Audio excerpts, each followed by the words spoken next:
안녕하세요. 르네방제정책연구원장 조성일입니다.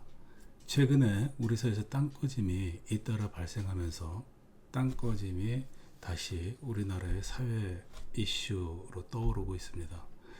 제가 서울시에서 도시안전실장을 맡은 게 벌써 10년 전인 2014년도, 15년도였었는데요.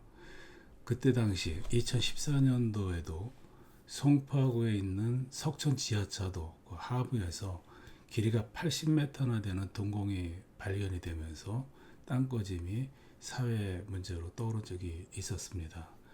그 당시에 국내에는 관련 자료가 많지 않아서 일본 등 해외 자료를 살펴보고 또 도쿄에 출장을 다녀오는 등의 여러 가지 과정을 거쳐서 서울시의 도로 함몰 대책을 총괄해서 마련하고 그것을 발표했던 기억이 있습니다. 일본은 저희보다는 빠른 1990년도부터 땅꺼짐이 사회 문제화돼서 그에 관련된 정책이나 기술이 우리보다 다소 앞서 있었기 때문입니다. 어떻든 서울시 재직 당시에 도로 함몰 대책을 마련해서 발표한 게 벌써 10년이나 되었는데요. 최근에 굴착공사장을 중심으로 다시 규모가 큰 땅꺼짐이 반복적으로 발생하고 있어서 마음이 안타깝습니다. 오토바이를 타고 배달을 가던 청년이 그 땅꺼짐으로 목숨을 잃고 또 굴착공사장에서 근로자가 매몰되어서 사망을 하는 등의 안타까운 사고가 잇따라 발생하고 있습니다. 따라서 시민들의 불안도 같이 커지고 있는 현실입니다. 땅꺼짐이 이렇게 사회 문제가 되면서 기자분들이 종종 전화로 이 땅꺼짐에 대해서 문의하는 경우가 많은데 일반인들이 땅꺼짐과 관련해서 참고할 만한 자료가 많지 않은 것도 사실입니다. 안타까운 일입니다. 땅꺼짐이 그 규모가 크든 작든 우리 주변에서 일상적으로 발생하고 있는 상황인데 그 관련 자료가 충분하지 않은 것도 사실입니다. 그래서 르네방제정책연구원이 이번에 땅꺼짐 특집을 마련했습니다. 앞으로 7번 7회에 나누어서 영상을 올릴 계획입니다. 땅꺼짐의 사례, 또 발생 메커니즘과 유발 요인별 발생 현황과 대책 등에 대해서 깊이 있게 다룰 생각입니다. 땅꺼짐에 영향을 주는 주요 인자 중에 하나가 빗물, 그러니까 강우인데요. 이 강우 특성이 유사한 일본과 비교해서 우리의 정책 중에 어떤 점을 보완해야 될 필요성이 있는지를 좀 깊이 있게 살펴볼 생각입니다. 저는 서울시를 퇴직하고 서울시립대 소방방재학과에서 약 8년 그리고 한양대에서 1년 정도 대학원에서 강의를 했었는데요. 교량, 건물들의 붕괴, 또 노후화 문제, 풍수해, 지진 등의 다양한 재난에 관해서 국내 정책을 비교 분석하고 그를 통해서 우리나라 정책에는 어떤 점을 보완해야 하는지, 해야 될 게 있는지 학생들과 같이 되돌아보는 그런 시간을 가진 바 있습니다. 물론 땅꺼짐 문제도 주요 주제 중에 하나였습니다.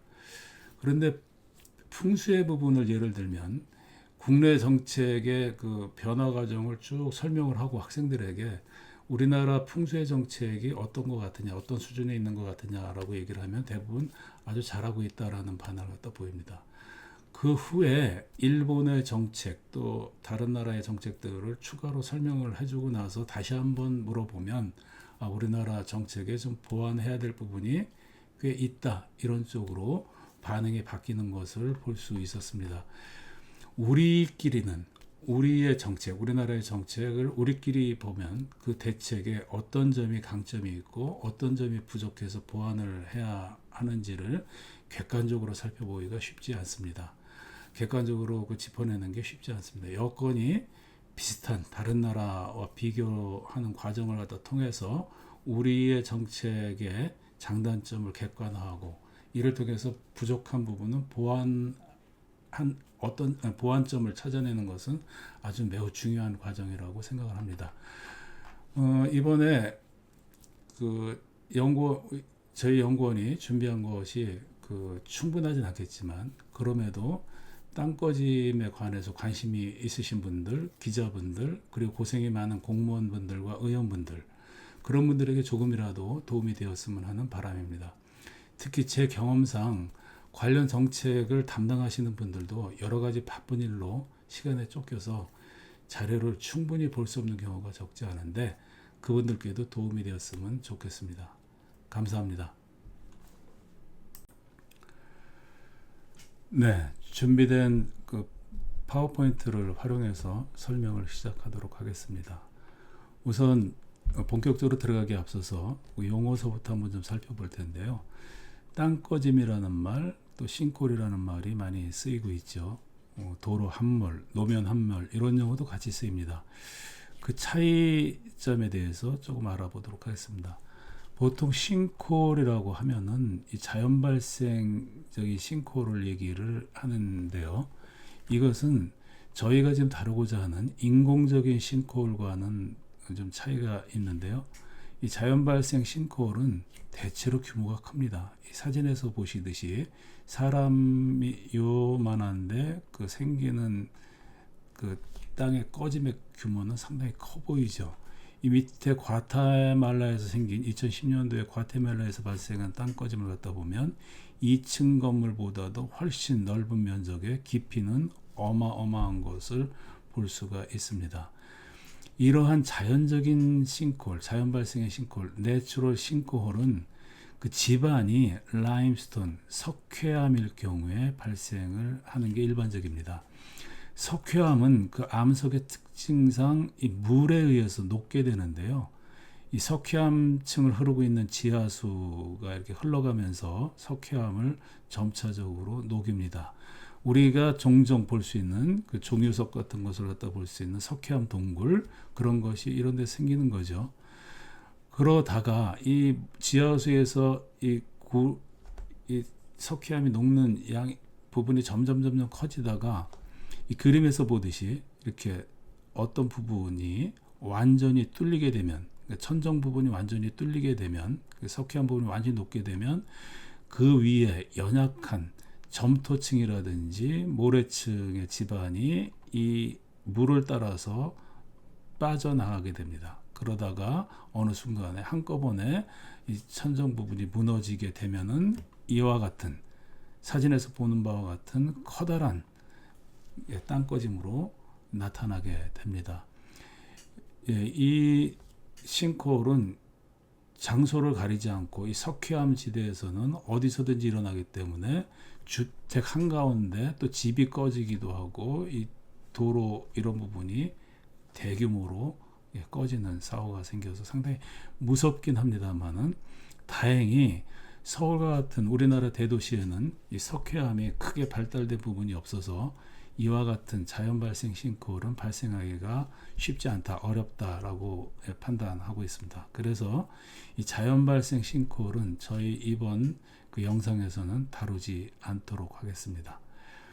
또 그 용어상에 도로 손상, 다른 도로 손상과 좀 구별해야 될 게 있는데요. 도로가 손상되는 여러 가지 형태들 중에서 이 저희가 지금 다루고자 하는 도로 함몰, 땅 꺼짐, 노면 함몰, 도로 함몰 이렇게 얘기하는 그 부분과 좀 차이가 좀 자꾸 혼선을 일으키는 것 중에 하나가 이러한 그 부등치마에 의한 그 도로의 손상이죠. 그러니까 도로가 울퉁불퉁해지는 이 부등치마 이 부분인데 이것은 도로의 표면이 이렇게 울퉁불퉁해지는 거고 어떤 한 구석이 한 일부분이 푹 꺼지는 그런 도로 함몰과는 좀 차이가 있다. 넓은 면적에 걸쳐서 울퉁불퉁해지는 부등치마랑은 도로 함몰이랑은 좀 구별을 하고요. 또 하나의 다른 손상인 포톨이죠. 아스팔트 그 포장이 뜯겨 나가는 겁니다. 이것도 뭐 빗물이라든지 아니면 겨울에 눈이라든지 이런 것들이 그 포장의 균열 부분 이런 부분을 파고 들어가 가지고 그쪽으로 스며 들어가서 뭐 언다든지 하게 되면은 아니면 물이 그쪽으로 들어가서 이 지반과 포장면을 갖다 들뜨게 만들어서 이게 포장면이 떨어져 나가는 현상인데요. 꼭 냄비처럼 떨어져 나가서 구멍이 생긴다 그래가지고 포톨이라고 불리기도 합니다. 요것도 규모는 작지만 뭐 깊이는 뭐 5cm, 10cm 이 정도 깊이, 15cm 이 정도 깊이의 넓이는 뭐 보통 한 30cm, 50cm 이 정도가 되는데 규모는 작지만 이것도 시민들의 안전을 위협하는 요소 중에 하나죠. 자동차가 빠르게 지나가다가 바퀴가 여기에 걸리면은 바퀴가 터지는 경우도 있고, 또 때로는 이에 퉁겨서 차가 반대편 차선으로 튕겨져 나가는 경우도 있습니다. 그래서 충돌해서 운전자가 목숨을 잃는 사고도 일어나곤 합니다. 이것도 관리는 해야 될 부분인데 그 주제가 다르죠. 원인이 다르기 때문에 이 두 가지 부분은 나중에 별도의 기회가 있으면 다루기로 하고, 이번에는 지금 현재 이슈가 되고 있는, 가장 큰 이슈가 되고 있는 도로 함몰 부분에 집중해서 설명하도록 하겠습니다.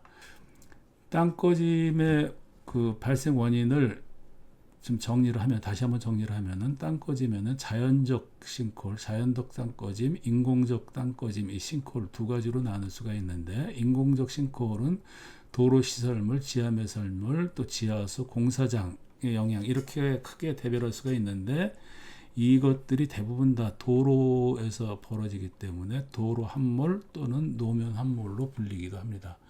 그래서 이 부분에 대해서, 이 빨간색으로 둘른 이 부분에 대해서 이번에 집중해서 그 발생 사례, 원인, 또 그 발생 메커니즘, 대책, 정책적인 대책, 이런 것들에 대해서 집중적으로 논의하도록 그렇게 하겠습니다. 오늘 강의는 여기까지 하겠습니다. 감사합니다. 다음 시간에 뵙겠습니다.